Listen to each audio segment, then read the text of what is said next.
Hello world, welcome to the 206th climate change emergency protest here in Gettysburg, Pennsylvania. I'm going to have to do this from a less windy spot, the broadcast part. I'll leave the video film from here. Wind's kicking up pretty good and it's going to get in the microphone in a few minutes. It is November 17th, 2022. There is no planet B, Extinction Rebellion. There is no other choice than the planet we're on. So we're in number 206. This is November 17th, 2022. Next week will be number 207 on November 25th, 2022, or November 24th or November 23rd. I'll be on location, so that'll be a surprise, hopefully. Right now, the COP27 conference is going on in Egypt, and it's to end on Friday, which is tomorrow. And, you know, it might go on longer. It might be negotiated stuff going on through the weekend. They're supposed to end on Friday, though. So one of the big proposals is a loss and damage fund by the G77 countries bloc, the bloc of G77, which is 130 of the non-developed nations or newly developing nations. And what it is aid to developing countries. Those countries have caused very little damage with climate change, and yet they're affected the most throughout the whole world. The rich countries are worried about liability because of this loss and damage fund, and the two areas behind that is the USA, of course, and the European Union. So they're worried about being liable and being labeled that they're the cause of it all, and then they lose lots of money in a court. But you know, this is a case of not doing the right thing. 48 of the sub-Saharan countries in Africa contribute less than 0.5% per year of climate change of emissions in the atmosphere, less than 0.5%. Okay, the G20 countries, the top 20 countries, are 80% of emissions right now into the atmosphere of carbon dioxide. If the USA military was a country by itself, it'd be number 4 as far as contributor to emissions into the environment. And one of the quotes was, "Unfunded ambition gets us nowhere." You know, a lot of these COP27, we're up to 27 of these Congress of Parties conferences. This is number 27. They're getting nowhere.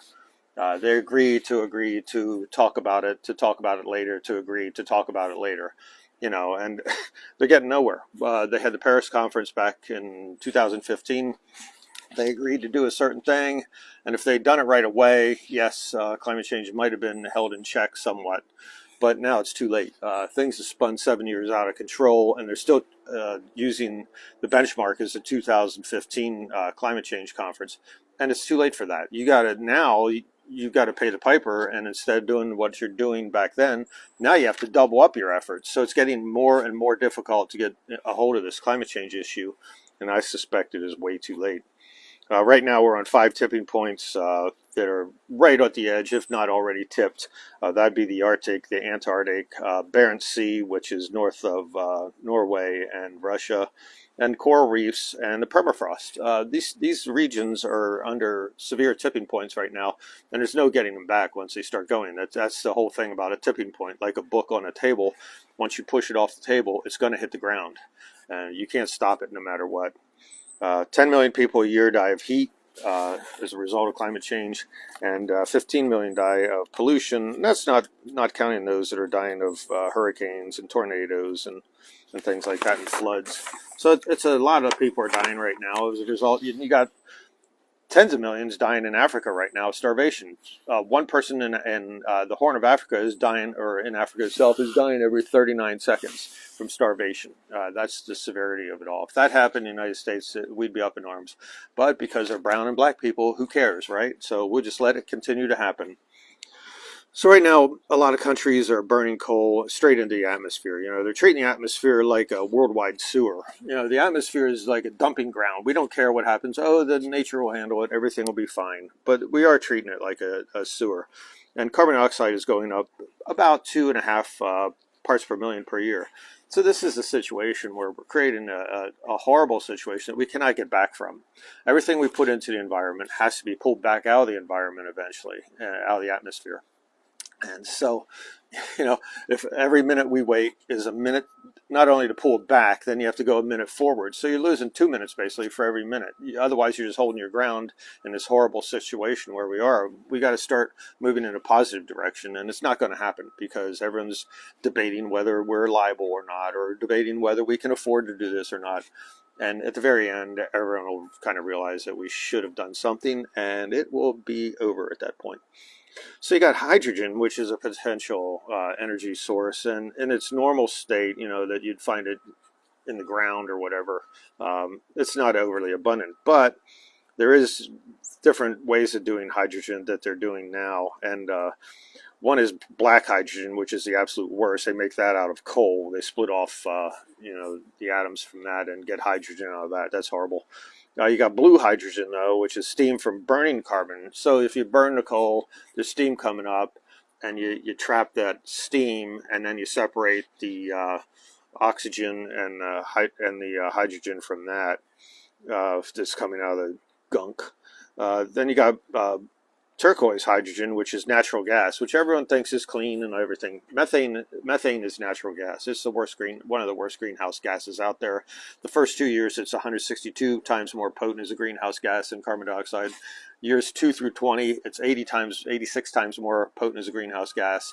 And years 20 through 100, it's like 20 times more potent as a greenhouse gas than carbon dioxide. So it's a horrible greenhouse gas. That's turquoise hydrogen. And the best thing is green hydrogen, okay? Use electrolysis. So you can use solar panels, wind, whatever, run an electrical current through water and separate the hydrogen out of that, H2O. And so that's the same thing with the steam situation too. You got the H, you separate the H from the oxygen. So that's a win-win in that situation. Personally, for as far as I've observed with this COP27, I don't hear about any discussions, any real discussions about reducing carbon dioxide in the atmosphere and reducing carbon dioxide responsibilities by the G20 countries. There's no carbon budget. I keep seeing these people that know what's going on, and I think they do, and then they say, oh, we have till 2030 to get it in check, and we have a budget, we can use up this much carbon and burn this much coal or whatever by 2030, and then we have to stop altogether or reduce it in half. There is no carbon budget. Things are happening right now worldwide. People are dying all over the place, and events are happening. And if that's occurring, that means we're already in a situation. We've entered the event out of the event horizon and actually entered the black hole, and we're in big trouble. We keep thinking there's a carbon budget, so it's a delaying tactic. Calculations show that, I did a calculation. I showed we're way past 1.5. We're like 1.7, 1.8 degrees Celsius above the 1750 baseline. And, if you use that explains why things are happening right now. Originally, they said, oh, we can't go past 1.5 degrees Celsius. The COP conferences have said this. We can't go past 1.5. That's our goal. But what they did is they shifted the baseline. They moved it from the year 1750 up to 1880 as the start of the Industrial Revolution. Well, newsflash, we're already in an Industrial Revolution by then. The United States, for example, 20 years earlier, went through a civil war, which was massive production of steel to rip each other's bodies apart. So this is an example, again, where, steel and iron, this is an example where things are not being looked at in reality. It's this false narrative and this story that we're telling each other, and it's mind-boggling to me that if you have any sense of history as to what's happening, these statements that people make are just absolutely asinine.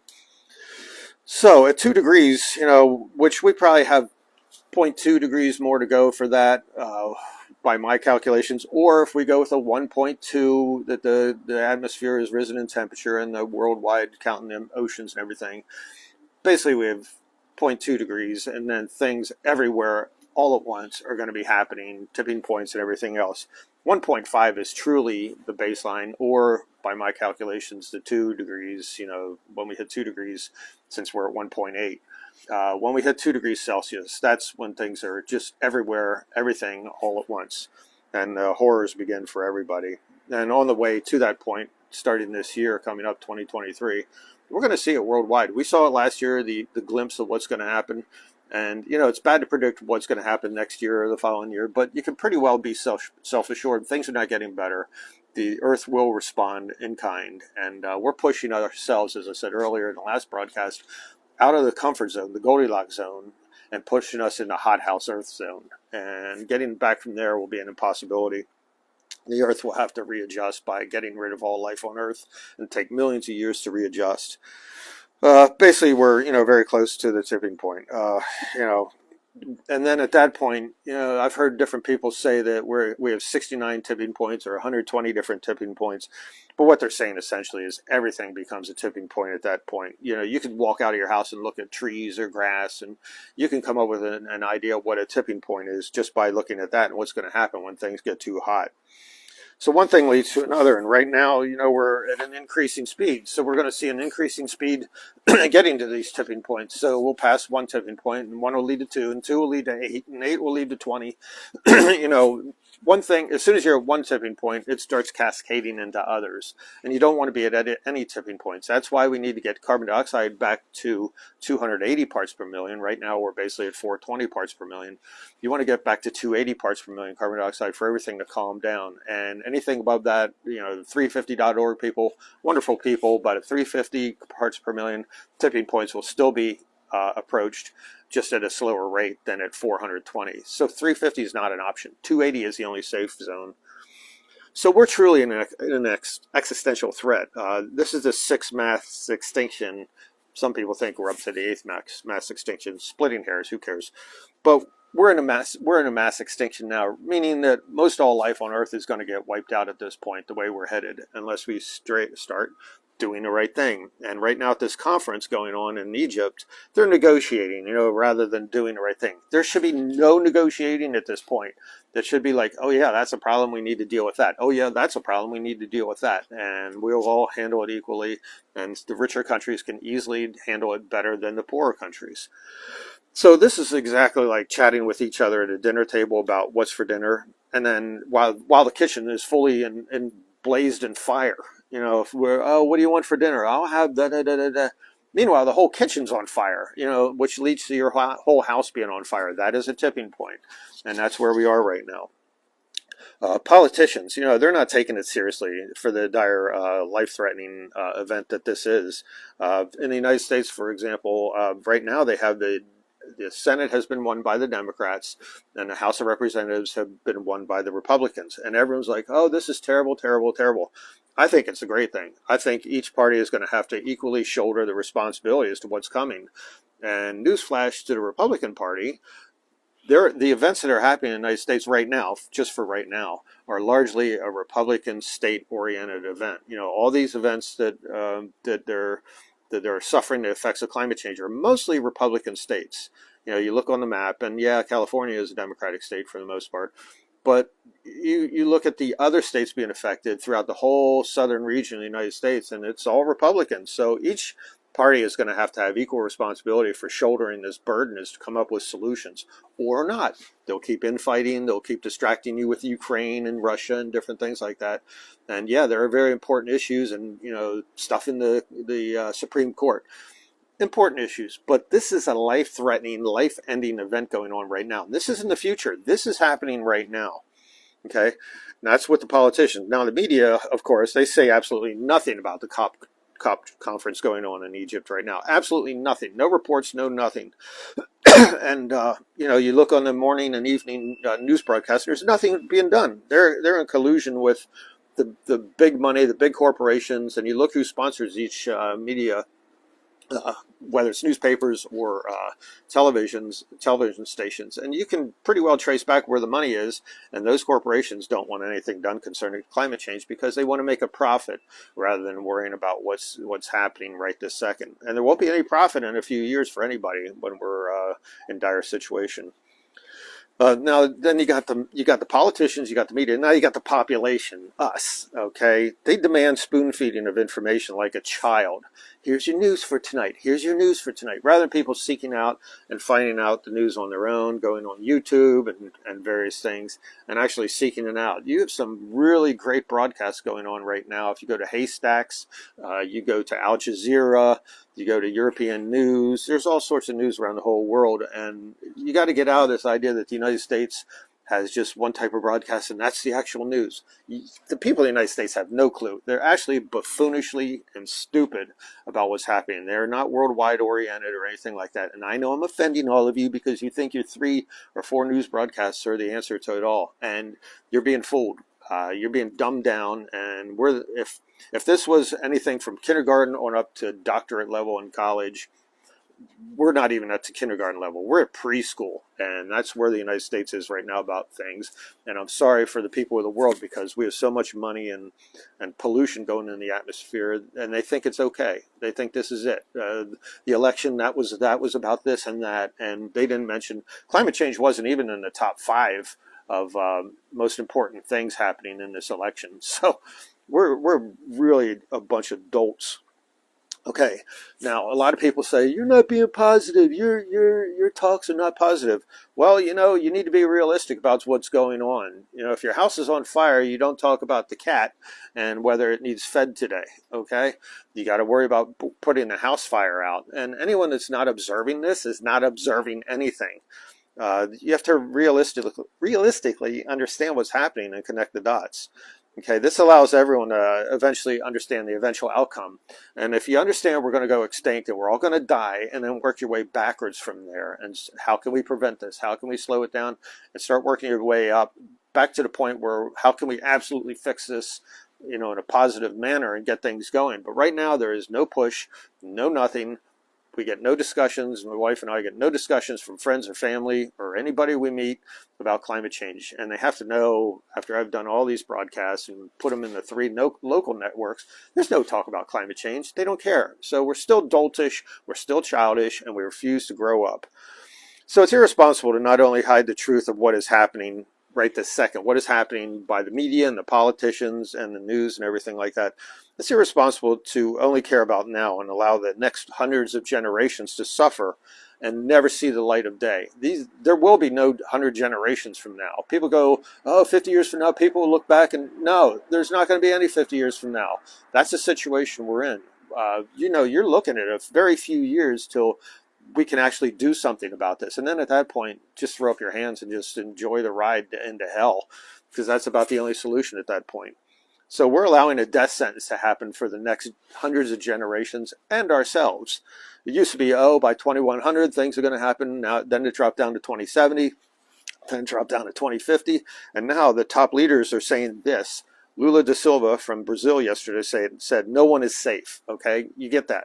He's the one who's in charge of Amazon, and he's promised that by 2030 there will be no more deforestation in the Amazon. Well, you better speed it up. And I know it's impossible to do, but 2030 is 7 years or 8 years from now. You got to pick it up faster than that, because what's going to happen with the Amazon?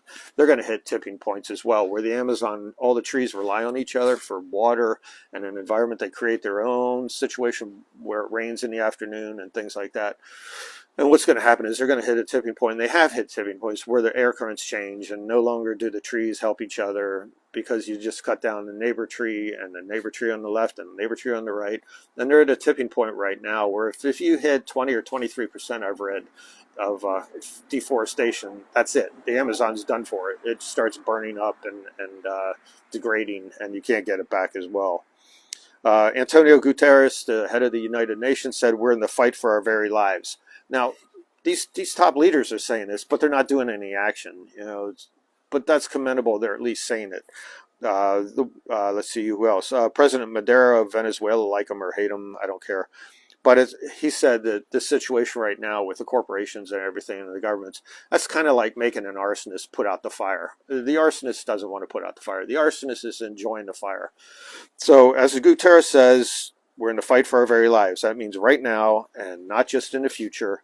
And we need to get to it. And sitting by idly and not talking with each other about what's happening is going to be the end of us. And that's just a fact. And there's a point of being positive, and there's a point of being, having a fantasy and believing things are one way when in reality they're not. So I'll catch you next week. See you later. That'll be November something or other, 24th or 25th or 23rd. See you later. Bye.